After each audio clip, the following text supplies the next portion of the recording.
Tumsifu Yesu Kristo. Tumsifu Yesu tena. Nashukuru Mungu kwa Jumapili ya leo.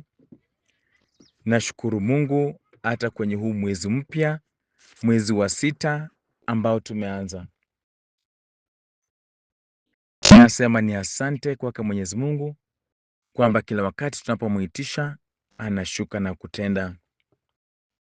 Tunashukuru Mungu kwamba ametuongoza mwezi wa 5 tumeumaliza vizuri na ametuwezesha kuanza huu mwezi wa 6.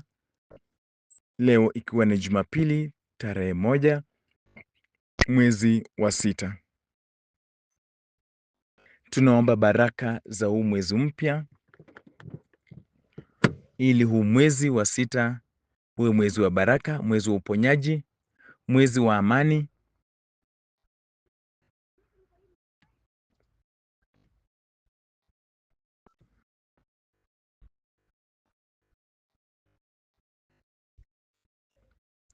mwezi wa ushindi. Ni Mungu wa kututetea. Ni Mungu wa kutupigania katika maisha.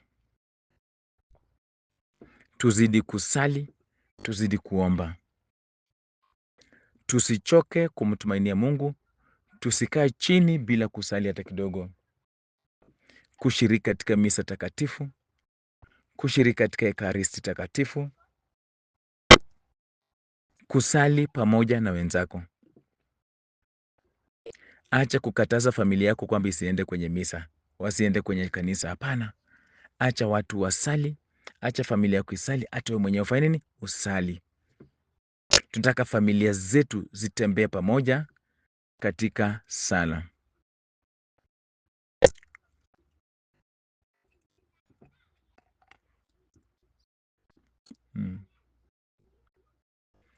Familia zetu zitembee pamoja katika sala.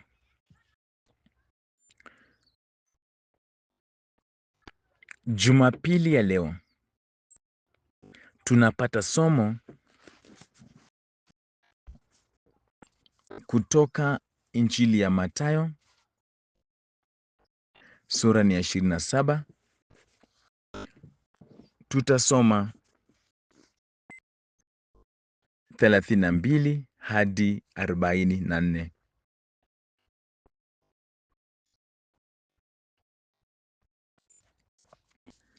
Walipokuwa wakienda, wakamkuta mtu mmoja jina lake Simoni, mwenyeji wa Kurene. Wakamlazimisha kuuchukua msalaba wake Yesu. Walipofika mahali paitwapo Golgotha, maana yake mahali pa fuvu la kichwa, wakampa mchanganyiko wa divai na kitu kichungu. Lakini Yesu alipoonja akakataa kunywa. Walimsulubisha, kisha wakagawana mavazi yake kwa kuyapigia kura. Wakaketi wakawa wanamchunga. Juu ya kichwa chake wakaweka shtaka dhidi yake lililoandikwa, huyu ni Yesu, mfalme wa Wayahudi. Wanyang'anyi wawili walisulubiwa pia pamoja naye,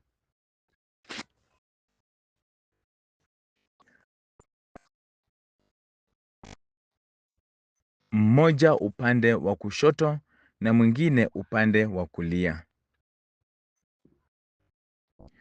Watu waliokuwa wanapita mahali hapo walimtukana wakitikisa vichwa vyao na kusema, wewe si ulijidai kulivunja hekalu na kulijenga kwa siku 3? Sasa jiokoe mwenyewe. Kama wewe ni mwana wa Mungu, basi shuka msalabani.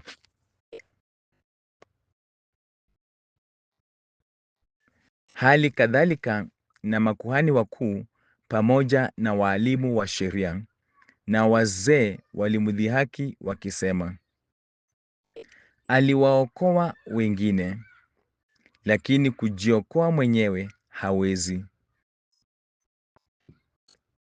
Ati yeye ni mfalme wa Wayahudi. Basi sasa na ashuke msalabani, nasi tutamwamini.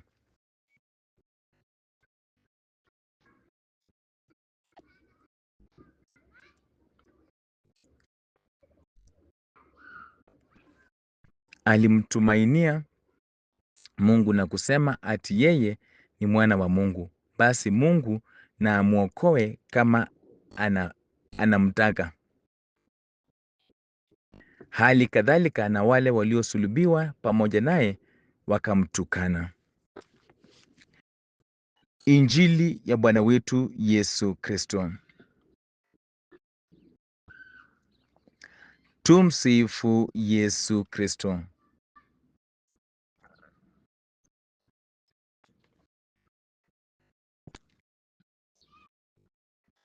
Tumsifu Yesu tena, taifa lake Mwenyezi Mungu.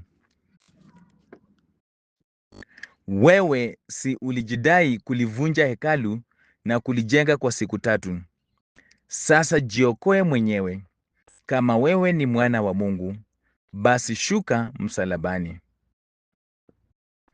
Wewe si ulijidai kulivunja hekalu na kulijenga kwa siku 3? Sasa jiokoe mwenyewe. Kama wewe ni mwana wa Mungu, basi shuka msalabani.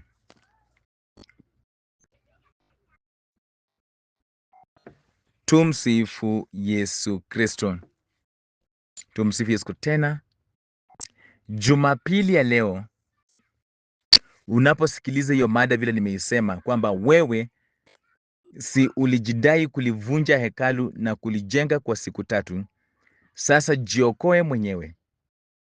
Kama wewe ni mwana wa Mungu, basi shuka msalabani. Spirit of mockery.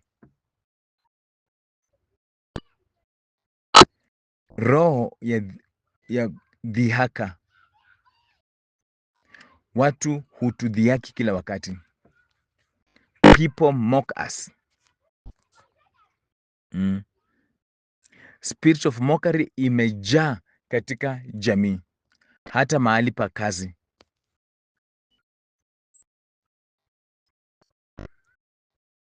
Na utaisikia wapi? Kwenye matamshi, kwenye vitendo.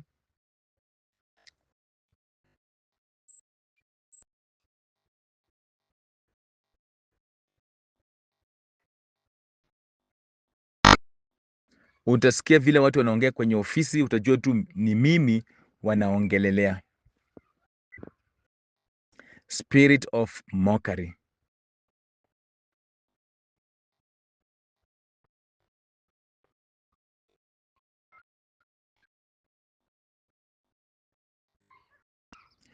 Ni roho ya kutaka kurudisha chini. Ni roho ya kuambia kwamba wewe sio kitu, hauwezi chochote.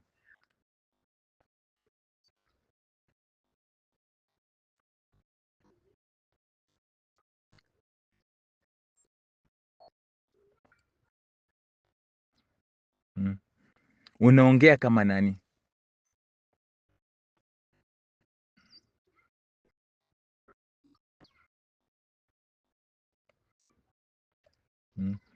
Unaongea kama nani? Una nini? Nani anakutambua hapa? Ni roho ya kutaka kurudisha chini kabisa.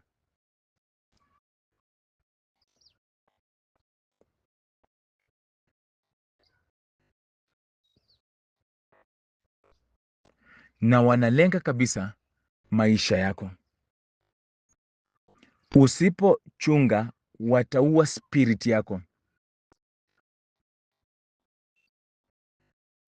Usipochunga wataua your esteem. Utakuwa na a very low self esteem.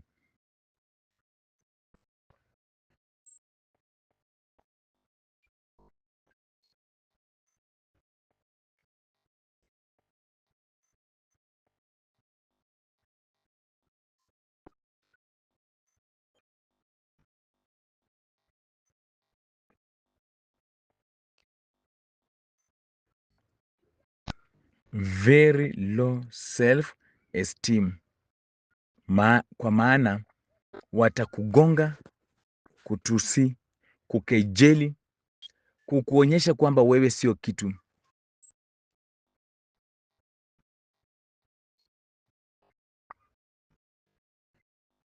Wengine watataka kuonyesha tumeona watu kuliko wewe.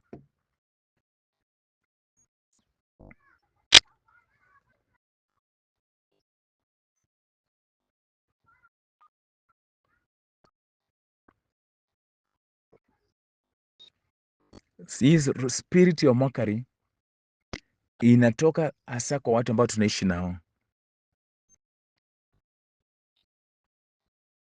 Wengine tumewashinda katika maisha, lakini wanataka waongee tu mbaya kukuonyesha kwamba hamuna kitu.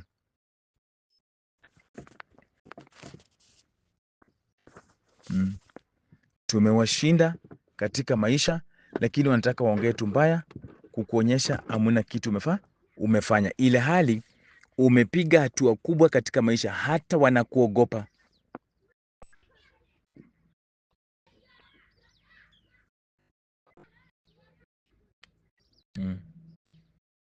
Hata wanakuogopa.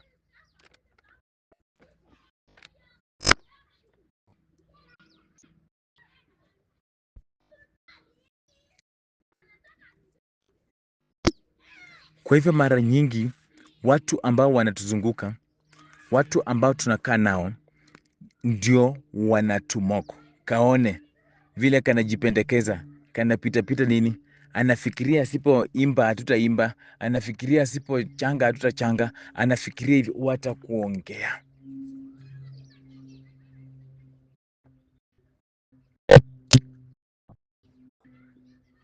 Ni watu wetu wa karibu.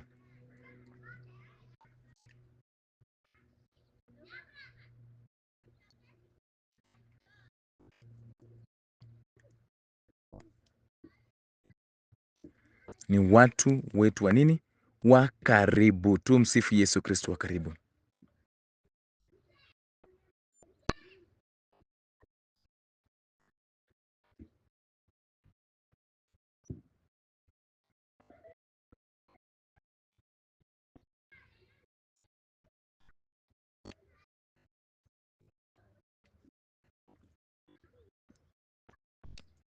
Watu wetu wa nini? Wa karibu.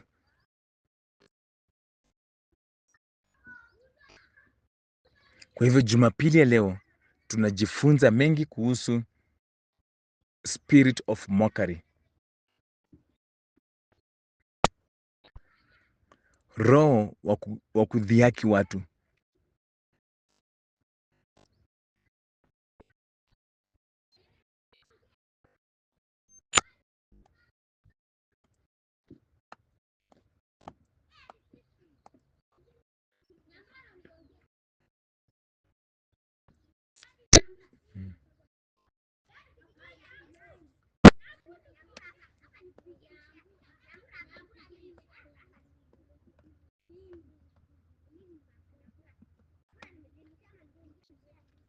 Kwa hivyo huyu roho anatembea sana katika maisha yetu, anatembea sana hata tunapokaa na wenzetu, wanakuangalia mahali watakugongea.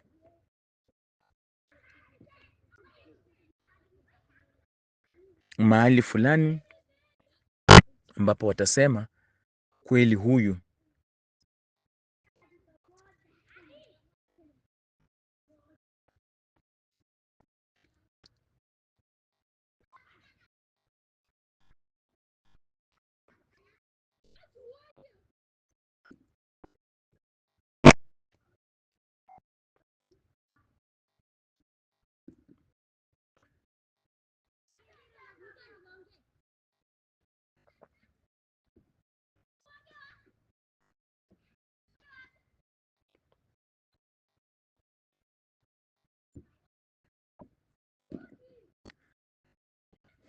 na nimesema hii roho iko kwa Biblia throughout.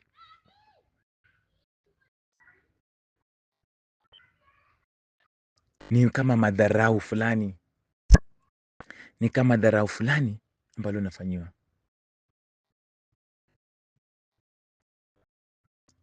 Somo letu limetuambia kwamba Kristo alidhihakiwa. Kristo ambaye ni Mungu walimdhihaki. Ikiwa walimdhihaki Kristo ambaye ni Mungu, je, wewe ndio watakuacha?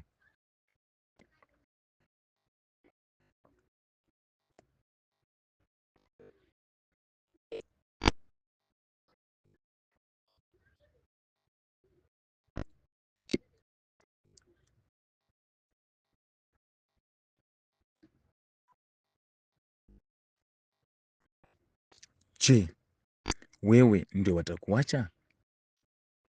Hata wewe kuwa tayari kudhihakiwa. They will mock you. Lakini tunaenda kujifunza jinsi ya kuwanyamazisha.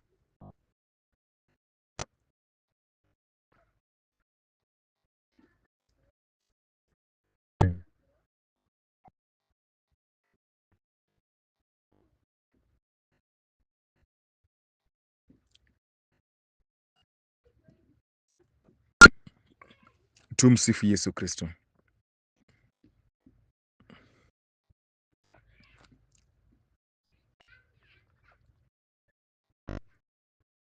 Roho ya kudhihaki. Watakudhihaki na watakudhihaki kabisa. Kuna mifano mingi sana katika Biblia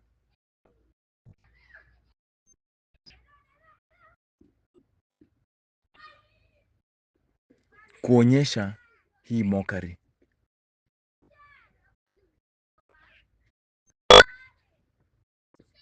Ukiangalia kitabu cha Samueli wa kwanza,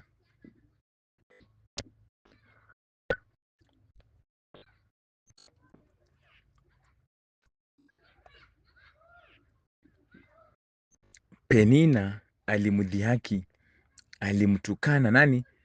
Ana. Kwa sababu gani? Hana watoto. Na kweli Hana hakuwa na watoto, kwa hivyo alimtukana kitu ya ukweli. Lakini mbona umtukane?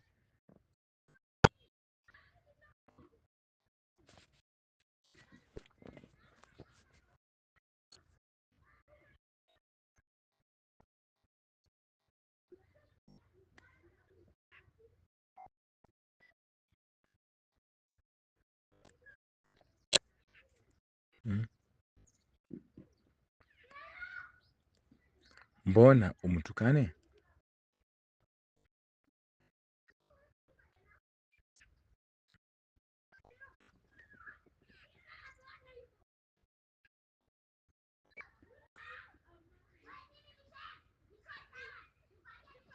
Hili tusi la watoto napata limesambaa, watu wanakutukana, wanatukana wengine, na kweli wamesema kweli huyo mtu ana watoto, lakini wewe ndio unapeana watoto. Haujui mipango ya Mungu.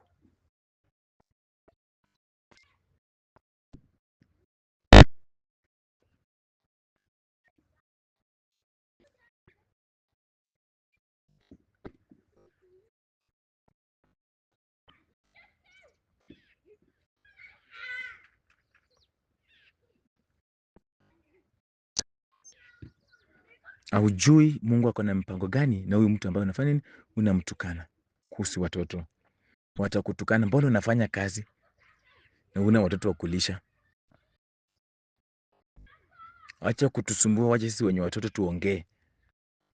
Sisi ndio tunajua kulipa school fees. Nani alikuambia?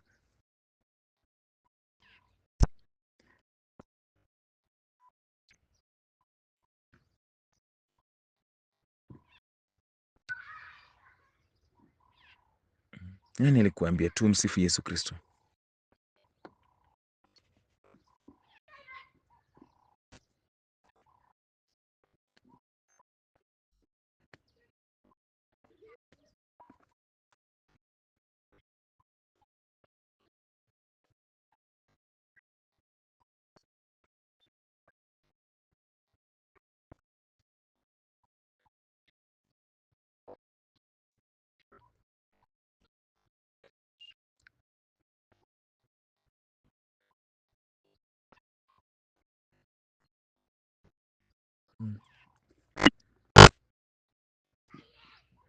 tusi.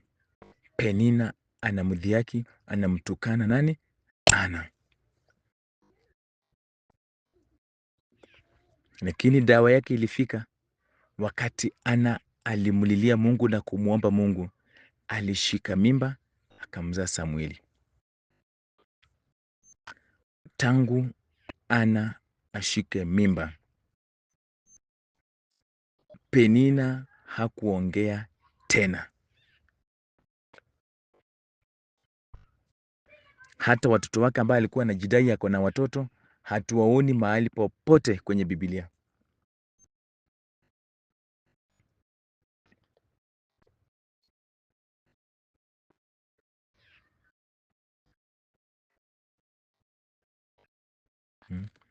Hatuwaoni mahali popote kwenye nini? Biblia.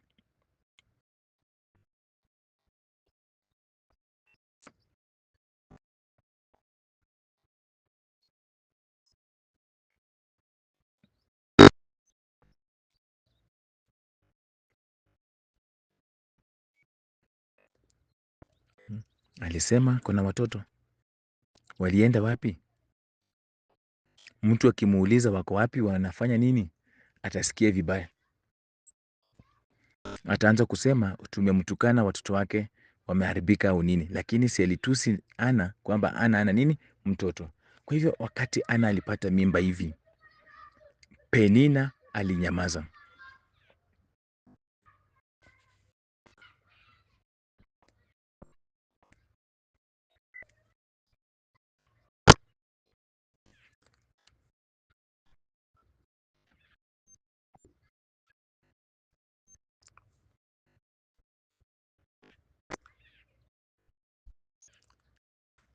Kwa hivyo ile mimba ya Ana ndio ilifunga mdomo wa nani? Wa Penina. Tumsifu Yesu Kristo. Kwa hivyo tunaona roho ya mokari, ya kudhihaki watu.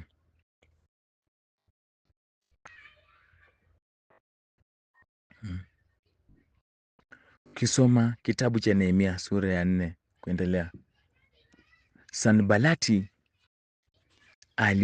aliwadhihaki walipoanza kujenga ukuta. Waliotukana kwamba hata hamtoi sadaka ya kutosha, ambia kwamba hata mbweha ikipanda juu ya hiyo ukuta itaangusha. Mbweha ni kama kaumbwa, hata kaumbwa kakipanda juu ya ukuta kataangusha. Hiyo ni dharau kubwa.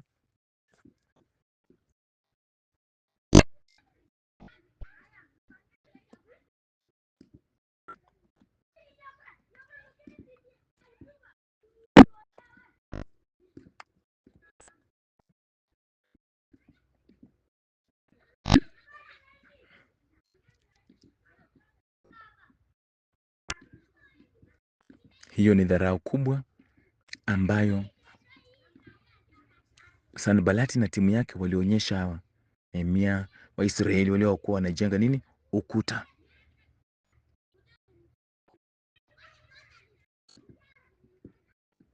Hiyo ni mokari.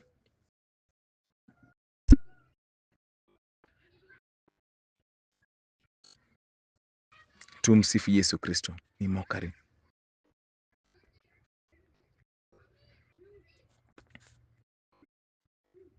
Mose na Aroni wakiwa mbele ya Farao, Mungu aliwaambia waeke kijiti chini itageuke kuwe nyoka. Kama mfalme, kama Farao ametaka kuona kudhibitisha ni Mungu yupi aliyowatuma, wafanye hivyo. Na walifanya hivyo, ikageuka kuwa nyoka. Na Farao akaambia wachawi wake wakitumia nguvu za uchawi wafanye the same, na wakafanya, zikageuka zikawa nini? Nyoka. Wakafikiria wametoka draw, wako the same, lakini ya Aroni ikazimeza zote.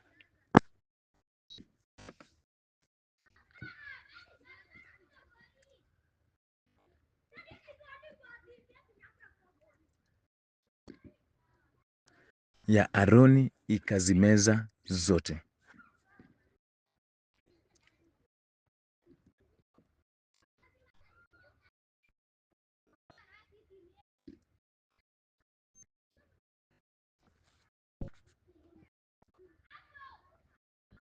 Ya Aroni ikazimeza zote, ikazinyamazisha. Uchawi hauwezi inuka mahali ambapo kuna Mungu. Mungu atanyamazisha hizo vitu zote.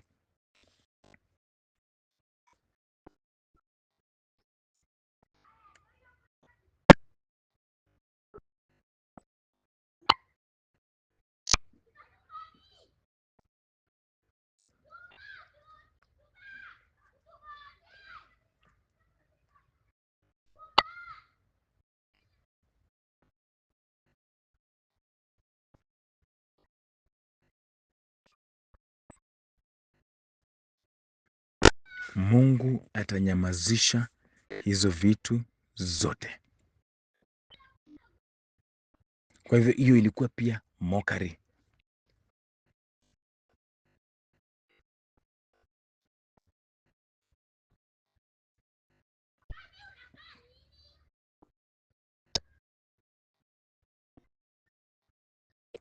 Mokari. Na watu ambao wanakumoko, nimesema ni watu wako wa karibu, wanakujua, wanajua maisha yako, wanajua mapungufu yako, wanajua umetoka wapi na unaenda wapi. Ndio maana utasikia wakikuambia kweli, huu mjengo ambao umeanza utamaliza, kwa sababu wanajua kwamba haunanga kakitu. Hawajui na Mungu naye alikuwa amekubariki kwa njia zake, uko na hela za kutosha, hiyo kazi ambayo umeanzisha itakamilika.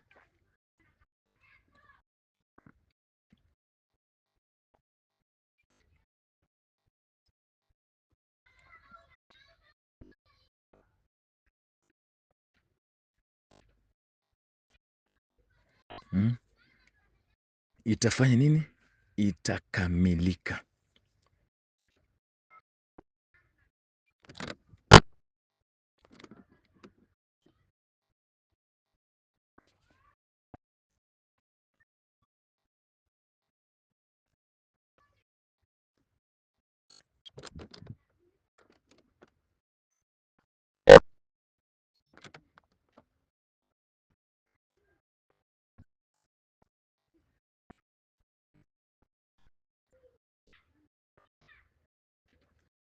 Mungu anajua. Kwa hivyo hata watu wakikuangalia na kukejeli na kukudharau, wacha wafanye tu ya kwao, lakini Mungu yuko pamoja na wewe.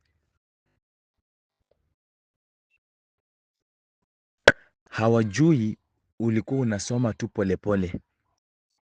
Wakati promotion inatokea unapewa, wanaanza kusema huyu hata hana documents, hana academic documents. Baadaye wanaona ndio hizo umetoa. Hawakujua ulikuwa unasoma.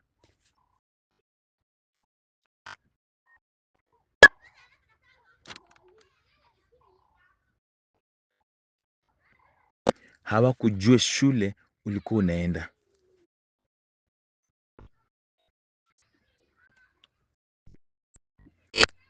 Kwa hivyo umewashangaza kwamba uko na valid academic documents ambazo zimeonyesha umeadvance katika masomo yako na ume overqualify kufanya hiyo kazi.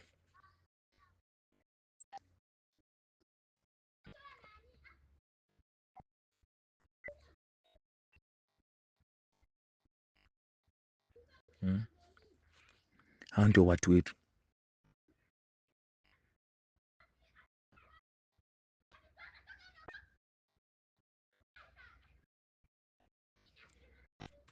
Ukisoma kitabu cha Tobiti sura ni ya 3 kuanzia mstari wa kwanza, unakutana na wafanyikazi wakimmock nani? Sara.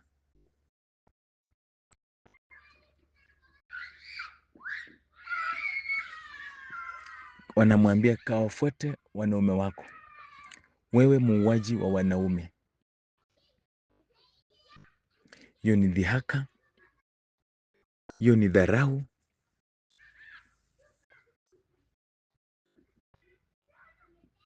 hiyo sio poa. Unapoambiwa maneno kama hayo, ile hali waume zako wamekufa.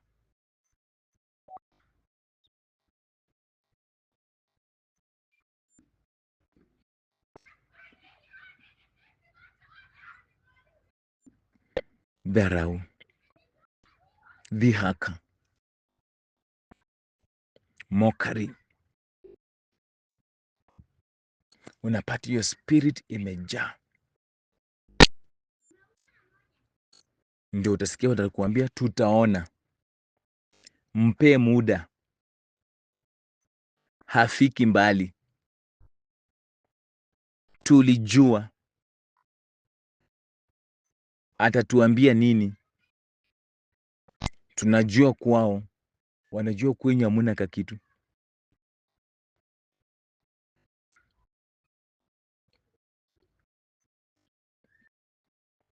Wanajua kwenyu hamuna nini? Kakitu.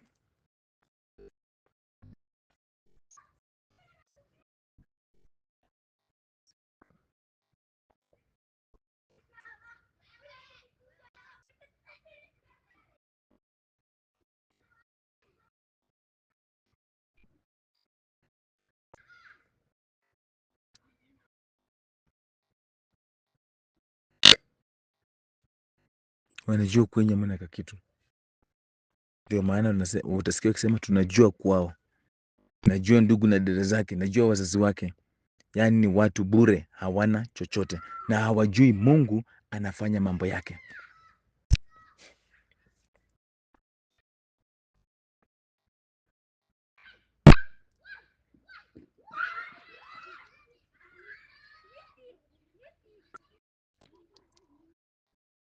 Hawajui Mungu hufanya mambo yake.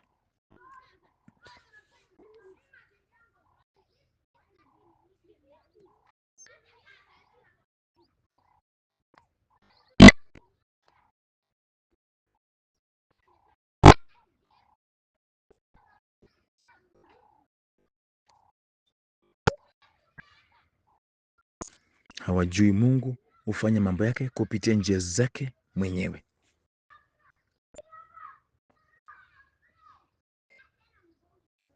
Watakufikiriria hivi, lakini Mungu atakupangia mengine.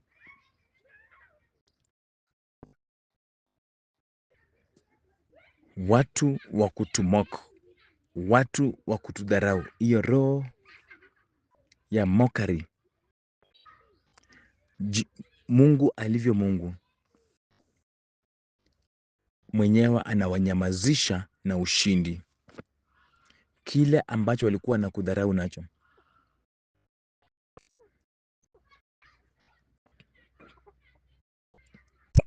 kwamba hauna nyumba, hauwezi ukajenga, hamwezi mkasoma, boma lenu walikuwa nafikiria litabaki tu nyuma. Wameshangaa mambo ambayo Mungu amewatendea.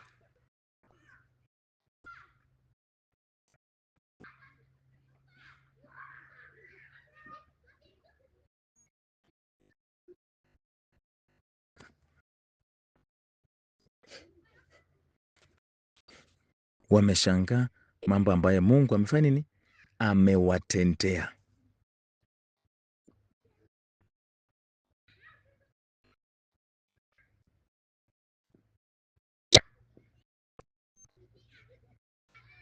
Walifikiria mtakaa tu hivyo nyuma, walifikiria mtakaa tu bila kakitu, mtabaki tu ombaomba. Wameshangaa mambo yamebadilika. Tu msifu Yesu Kristo. Wameshangaa mambo yamefanya nini? Yamebadilika.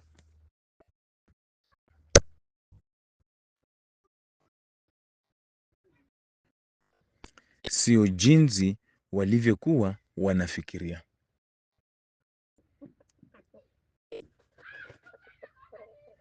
sio jinsi walivyokuwa wanafikiria.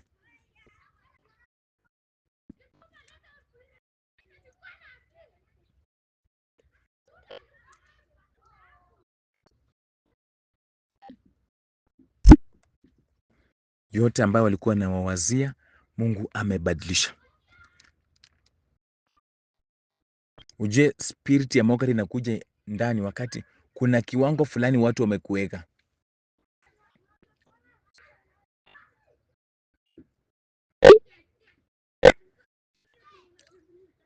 Huwa wanafikiria hutaitoka kwenye hicho kiwango, au pia unapokuwa una shine kuwaliko, sasa kazi yao ni kutafuta mahali utaangukia.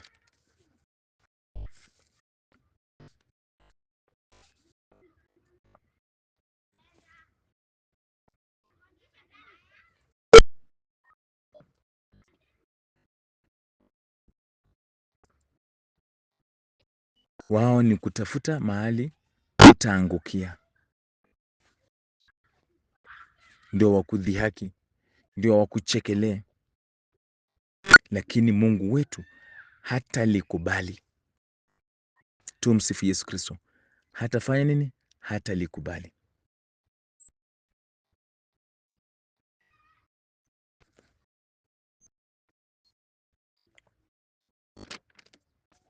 Kwa hivyo katika maisha yetu tunapitia hii spirit ya mockery.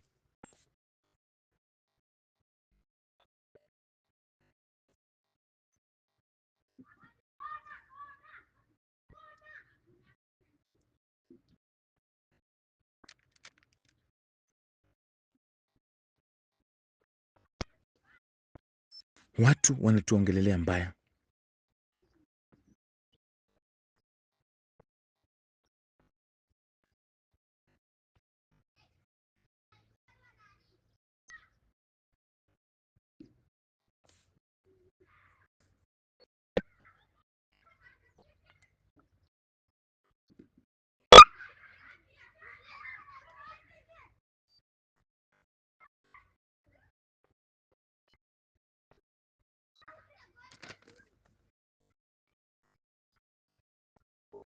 Watu wanatuongelelea mbaya. Watu hata wanakuangalia macho mbaya. Lakini Mungu alivyo Mungu, hata wakikukejeli, hata wakifanya nini, hawatazuia mpango wa Mungu katika maisha yako.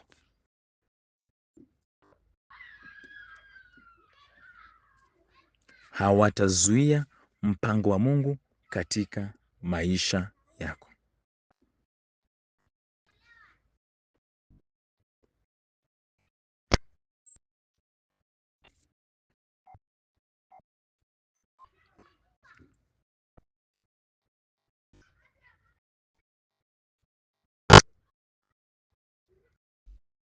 Hawatazuia mpango wa Mungu katika maisha yako. Mungu anapoendelea kukamilisha mambo, Mungu anapoendelea kujidhihirisha katika maisha yako, anapoendelea kukamilisha ile project ambayo ameanzisha katika mikononi mwako, ndio watagundua mokari yao ilikuwa ya bure. Ndio maana watu wengi wananyamaza, hata hawakusalimii na hujawakosea, kwa sababu waliofikiria sio.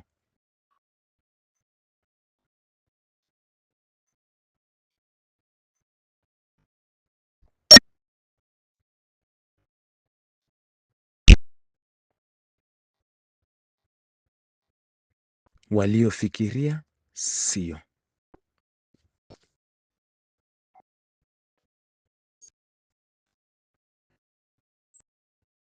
Walifikiria hautafika mahali ambapo umefika hapa saa hizi. Ndio maana huwa tunashangaza watu wengi. Unashangaza watu wengi kwamba umeweza kufanya mpaka mahali ambapo umefikia. Unashangaza watu wengi kwamba mambo makubwa inatendeka katika kupitia mikono yako. Mungu anatenda.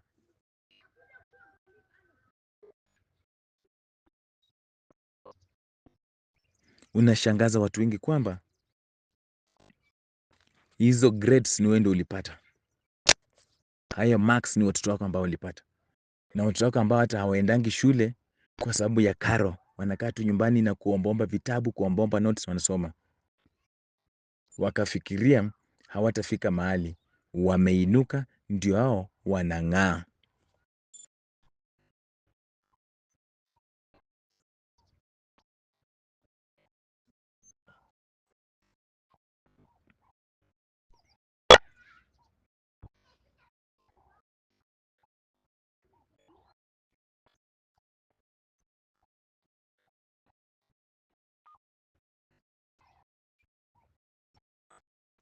Wameinuka ndio hao wanafanya nini?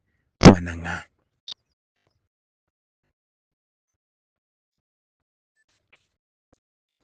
Kwa hivyo usijali, wewe sio wa kwanza. Au alimfanyia Kristo the same. Kwani Yesu alikuwa amekosa nini? Hamna.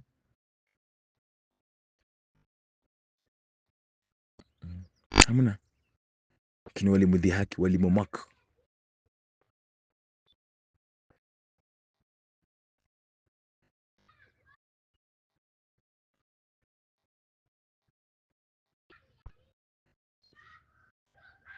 Damu takatifu Yesu Kristo ifanye kazi.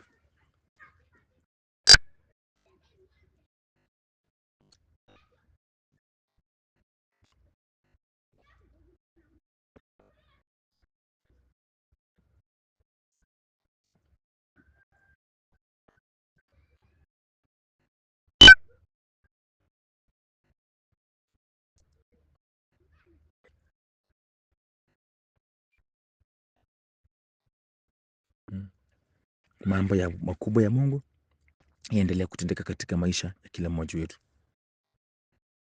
Tusiogope hata wanapotumwaka.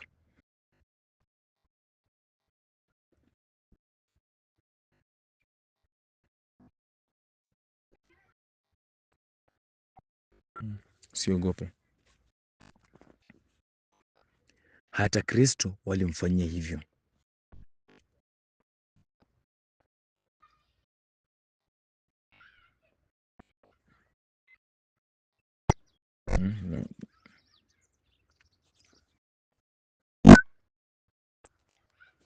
Tumsifu Yesu Kristo. Tuangalie hili somo vizuri.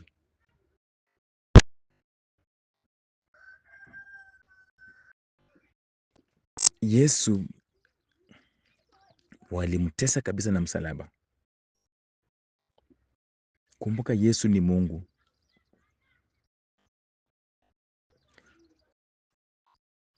Muumba mbingu na ulimwengu, na hakuwa na hatia, na walimtesa ama walimuua kwa njia nini? Ya msalaba. Na msalaba ambao ulikuwa kwamba ulikuwa wa kuulia wahalifu, watu wabaya, outcast, the cast, wale wamelaaniwa na vitu zote hizo. Hapo ndio wamepeleka Kristo. Hiyo ni mokari. Mfalme huwezi uawa kwa njia kama hiyo, ni mokari. Ndio maana hata alikuwa amelemewa na huu msalaba kama mwanadamu, akasaidiwa na Simoni wa Kurene.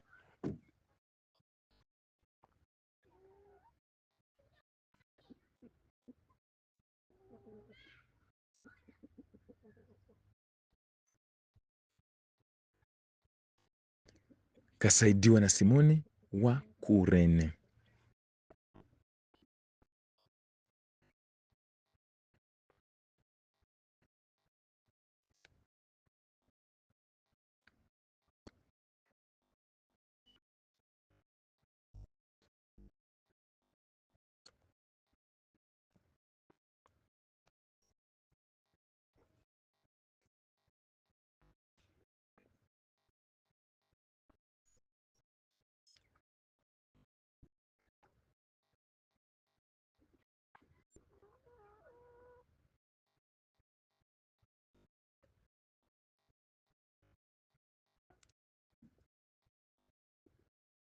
Nasaidiwa na Simoni wa Kurene.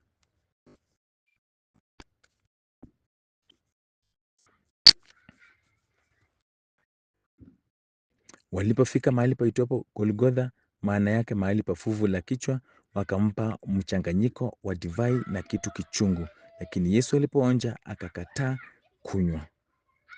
Hiyo pia ni kumomoko, ni mokari. Walimsulubisha kisha wakagawana mavazi yake kwa kuyapigia kura. Kumtoanisha Yesu ambaye ni Mungu, ambaye ni mfalme, mavazi yake pale msalabani ili abaki uchi, hiyo ni mokari. Hata mtoto mdogo ukimtoanisha nguo anakuambia hapana, mimi sitaki watu wataniona. Lakini huwezi fanya hivyo kwa mfalme. Ni kutaka kuonyesha tu ulimwengu huyu ni mfalme gani ambaye hata tunamtoanisha manguo. Angalia tu huko nyumbani, chief tu huwezi cheza na chief. Sasa kama huwezi cheza na chief na Kristo ambaye ni mfalme, mbona mmtoanisha manguo? Yaani kumwaibisha, kumwambia wewe sio kitu.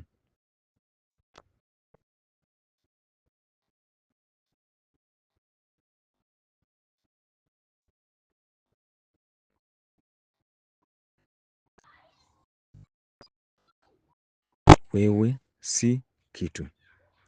Na juu ya kichwa chake wakaweka shtaka dhidi yake lililoandikwa, huyu ni Yesu, mfalme wa Wayahudi. Walijua wanamdhihaki, ingawaje waliandika ukweli, huyu ni Yesu, mfalme wa Wayahudi. Yesu ni mfalme, lakini ndani yao ilikuwa mokari.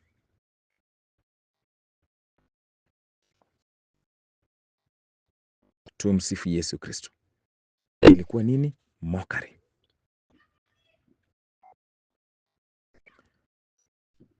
Ilikuwa mokari. Huwezi andika hivyo. Kacho wameandika ukweli, Yesu, huyu ni Yesu Christ.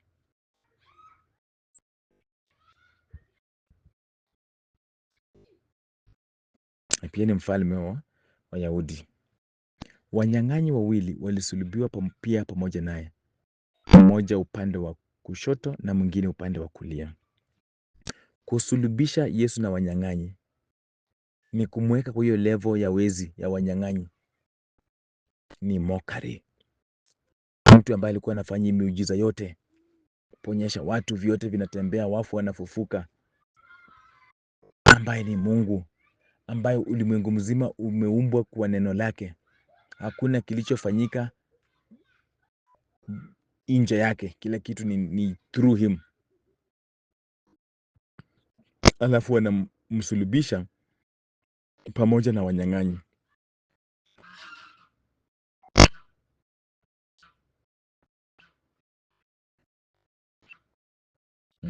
Kwamba wanajaribu kumwambia wewe ni mmoja wa hawa, ili hata mtu mwingine akiuliza, huyo si ni mwizi, na huyo hata huyo ni mwizi, ili kuchafulia Yesu jina.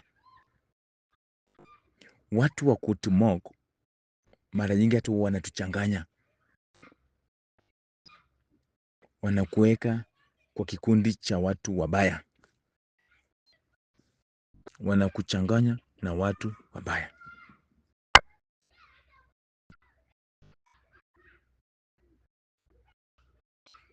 ili uonekane kama ndio mwizi, ili uonekane wewe ni mlevi, ili uonekane kila ambacho wale wengine wanafanya, ili wakuweke kwa hiyo kikundi kimoja, uonekane nao pia unafanya hivyo.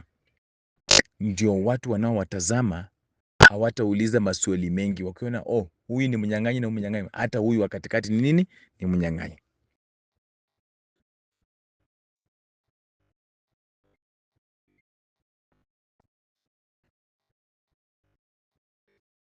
Watasema hata huyu ni nini? Ni mnyang'anyi.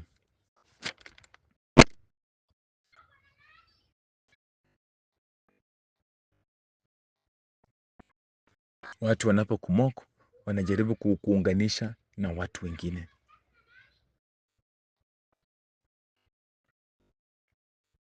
ili uonekane kwamba wote mnafanya the same.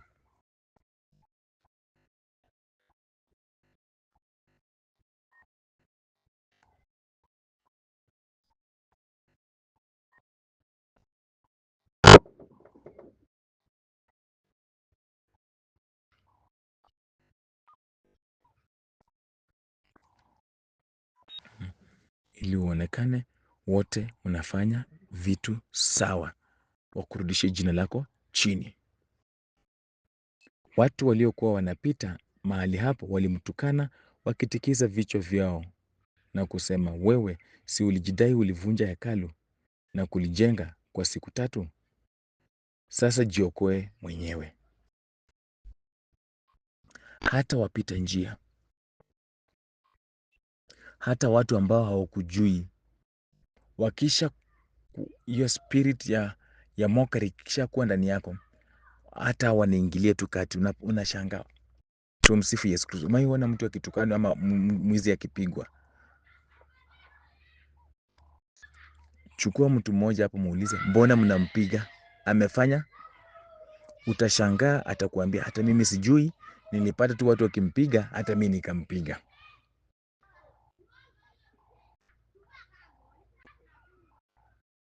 Hata ukiuliza watu mnaopita, nyinyi mnatukana huyu Yesu na kumdhihaki, amekufanyia? Sema hapana, mimi nilipata tu watu wakimtukana, hata mimi nikaona nimtukaneko kidogo. Hapana, ni roho ya mokari. Na pia wanaangalia historia yako. Si wewe ndio ulisema hivi, si wewe ndio ulifanya hivi, wewe ndio ulitujenga hivi, wewe ndio ulifanya hivi na hivi.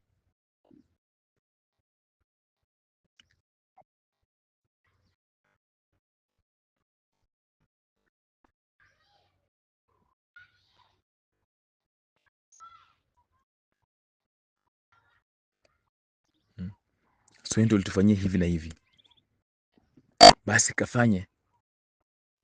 Wanataka ufanye waone.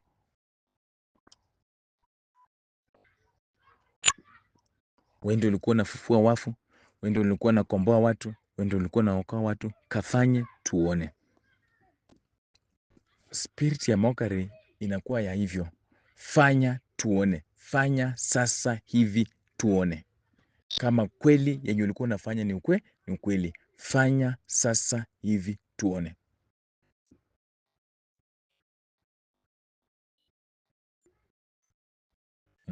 Hata sisi tunapokuwa kwenye huduma, hata huko kwenye huduma unatembea huko barabarani ama nini, unapata mtu anakuambia, ponyesha huyu, amusha huyu. Hiyo ni mockery.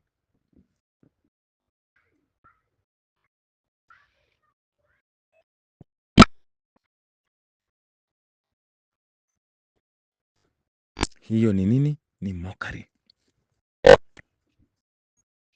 Sasa jiokoe mwenyewe, shuka msalabani.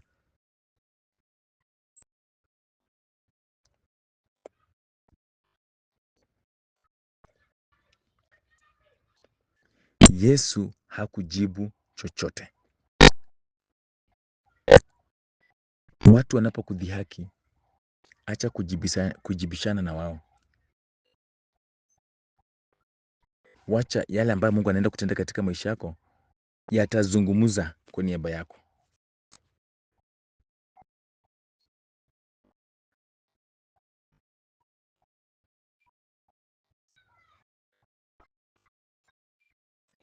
Kama ulikuwa unaongea wanakutukana kuhusu mtoto, watakapoona tumbo imeanza kufura, uko na mimba, hawataongea tena, kwa sababu wanajua hiyo tumbo sio eti imebeba ng'ombe. Hapana, ni mtu.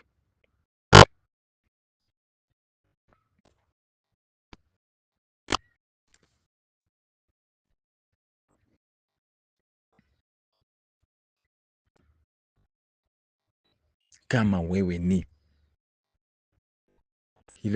hiyo maneno huwa inatumika. Kama wewe ni mwanaume, fanya sasa.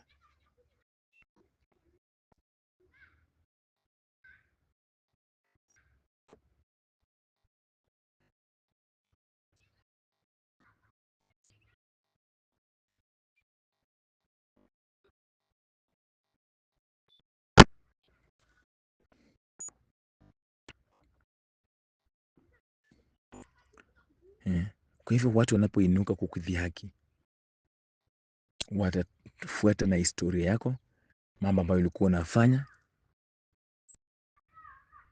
Wanatumia hayo tu kukutukana, kukudhihaki, kukuangalia mbaya na kuongea mambo mengi kuhusu wewe.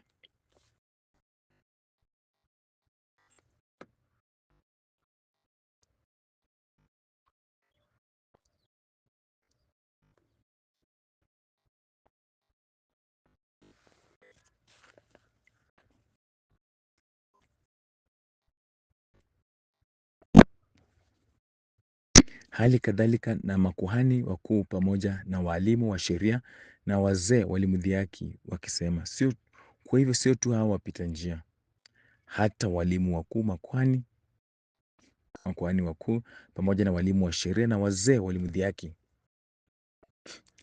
Aliwaokoa wengine, lakini kujiokoa mwenyewe hawezi. Je, mnajua mnaongea na Mungu?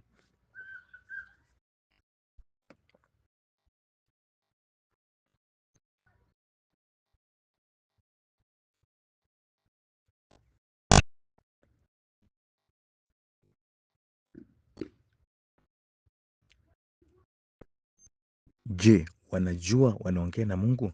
Ati aliokoa watu na sasa mwenyewe ameshindwa kujiokoa. Ndio unasikia watu wanatuambia umesaidia watu, si ujisaidie. Umeponyesha watu, si ujiponye.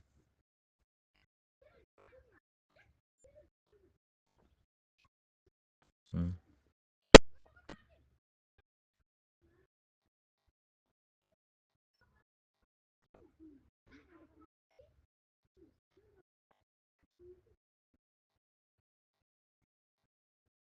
Mm.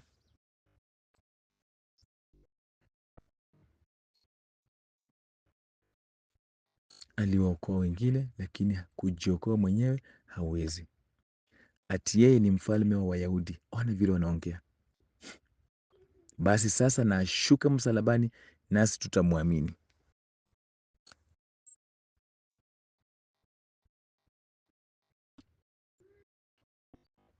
Wanasema ashuka msalabani, nasi tutafanya nini?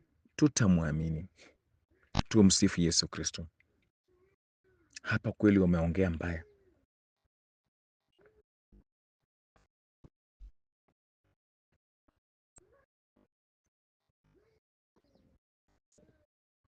Na wameongea mbaya kabisa.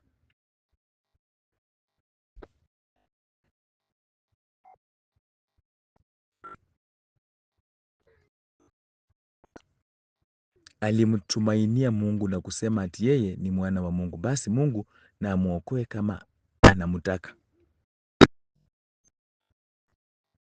Kama uko important kwake Mwenyezi Mungu, Mungu atakuokoa. Hivyo ndio wanamwambia Yesu. Haya maneno huwa tunaambiwa. Huyo mama anajifanyanga anaomba sana. Si aombe hizo mashida zimuondokee kwa nyumba yake. Si aombe hizo vitu ziondoke kwa watoto wake. Si aombe hizo vitu ziondoke kwa mwili wake.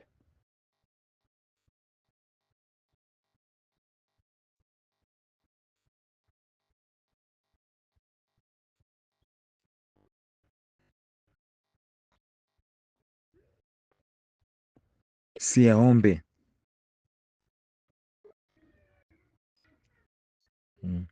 Anajifanyanga ni mwombaji kabisa. Wacha tuone kama maombi yatamsaidia kwenye hili changamoto. Hivyo ndio watu wanaongea juu ya maisha yetu. Ni njia ya kudhihaki, ya mockery. Hali kadhalika na wale waliosulubiwa pamoja naye wakamtukana. Wote mko kwenye shida moja. Unamtukania nini Yesu?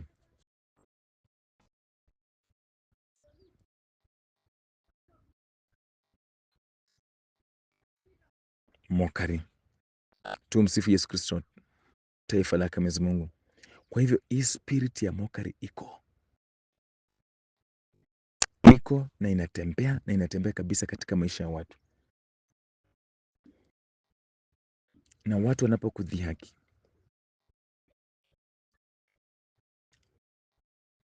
watu wanapokumock, Tufanye nini? Tumsifu Yesu Kristo. 1. Funga mdomo, acha kujibishana na wao, kwa sababu kuna kitu Mungu anaenda kutenda katika maisha yako, kitawanyamazisha. Hana hakubishana na Penina. Aliposhika mimba, hivyo ndivyo Penina alinyamaza.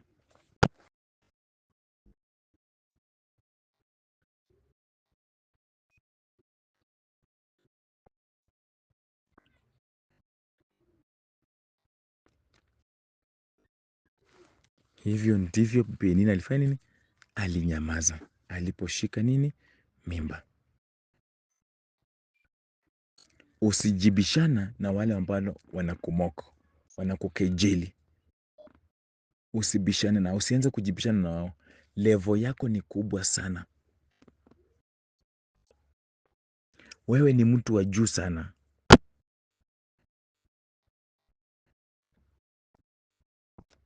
Wao wanaona tu hapa, hawajui Mungu anakuandalia nini.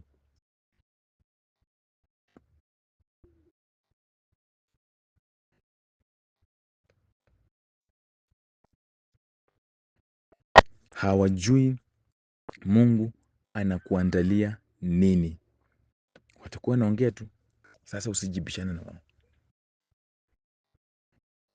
Endelea kumtumainia Mungu. Haujibishani nao, umenyamaza kimya, lakini unamtumainia nini? Mungu. Ambia Mungu, natukanwa kama Ana, natukanwa sina mtoto. Endea Mungu ambaye anapeana watoto. Mwambie hivi ni hivi. Unatukanwa, watoto wako hawana ndoa, hawana watoto, hawana marriages. Endea Mungu anayegawa marriages. Na upresent hiyo kesi yako, atakutetea.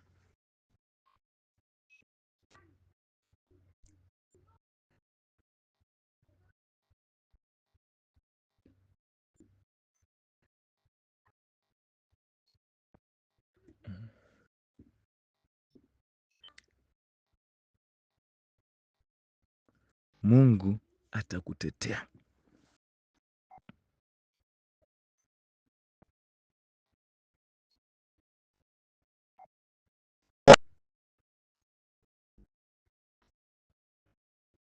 Mungu atakutetea.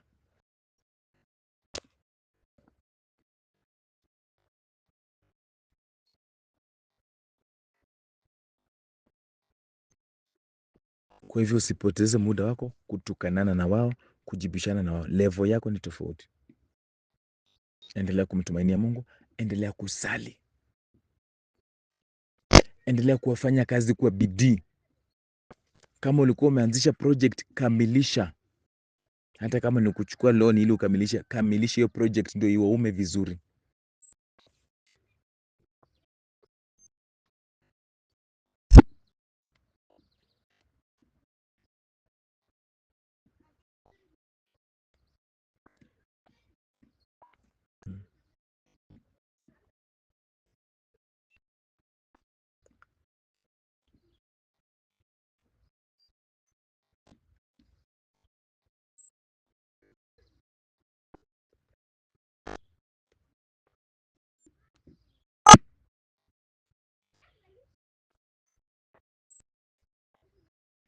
Kamilisha huo mradi wako, hiyo project yako.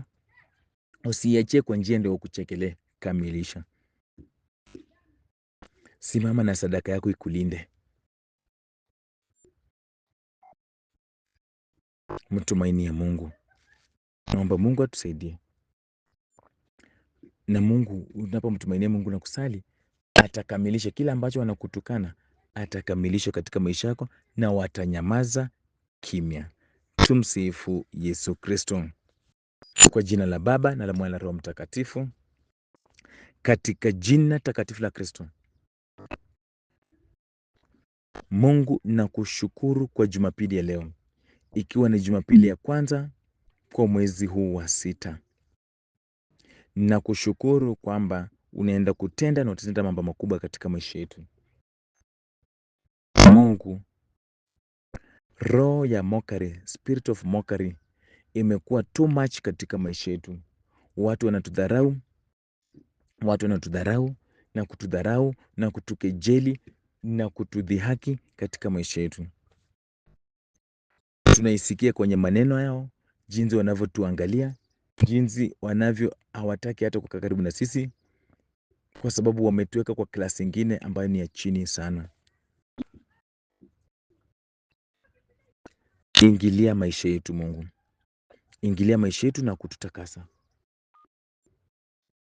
Yote ambayo wanatudhihaki nayo, yote ambayo wanatudharau nayo, Mungu naomba ukaikamilisha. Sasa tunaenda kuwanyamazisha na miracles. Walisema tutamaliza ujenzi, tunaenda kumaliza. Walisema watoto wetu watapata ndoa, Mungu naomba ukawajalie familia, ukuwe na ndoa, ukuwe na watoto, wasonga mbele. Walifikiria hatutapona, naomba Mungu ukaachilie uponyaji wako juu ya maisha yetu.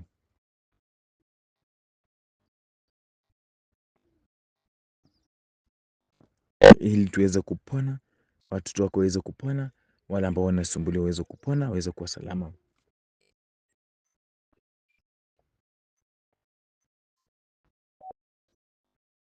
Chochote walichotudhihaki nacho, Mungu sasa tenda. Na tunaenda kuwanyamazisha our mockers. Wakina Penina na timu yao wote tunawanyamazisha katika jina takatifu lake Kristo.